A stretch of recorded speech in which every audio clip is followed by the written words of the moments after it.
My name's Auro Foxcroft. I run Village Underground, which is part of what you can see here. It's a not-for-profit studio space that we've built from recycled tube train carriages and shipping containers, and we rent them out at affordable rates to mostly young people setting up creative industries, businesses or cultural organisations. We've got filmmakers, VJs, musicians, artists, illustrators, writers, poets, architects, graphic designers, theatre companies and pretty much everybody else in between.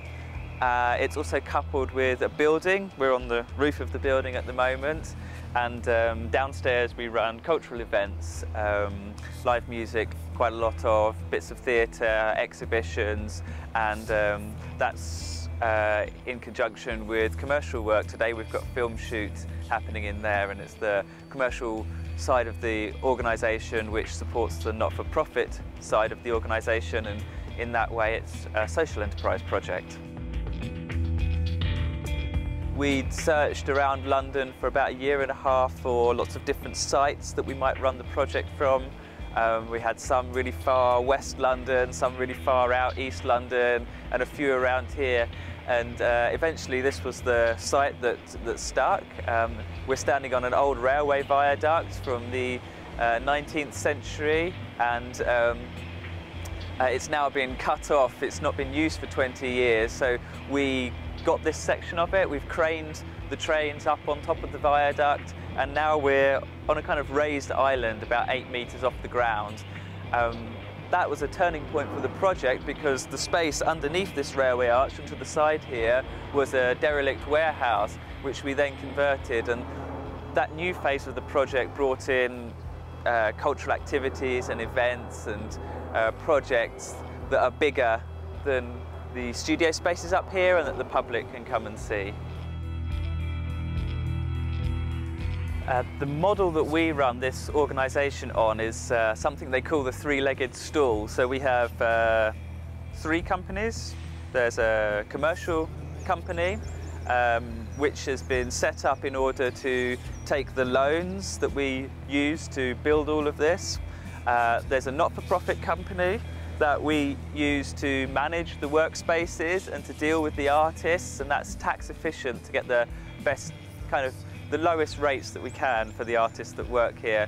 And we're also setting up a charity, and the point of that part of the organisation is to apply for grant funding to do particularly social projects and to work with people in the local area, particularly hard to reach communities like homeless people or other marginalised groups.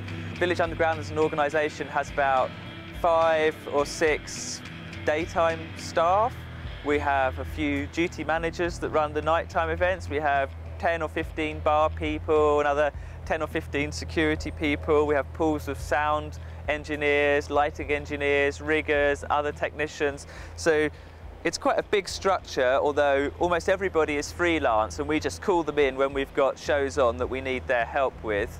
The people that work in these carriages are largely freelance people. They work by themselves or they work in small groups of 2 or 3. And the idea is that they come here when they're small and then they grow, and then when they get bigger and more successful, then they'll move on to other places. We don't receive any grant support from our municipality or from London or from the UK government, or indeed from any trusts and foundations at the moment. We purposely set the model up so that it could be sustainable and it would not be dependent on government funding. Particularly at the moment, that's turned out to be a good approach because, as we all know, government funding is being cut drastically all over Europe. So instead of relying on government funding, we rely on the commercial activities, and we use that money to fund not-for-profit activities, arts activities, social activities.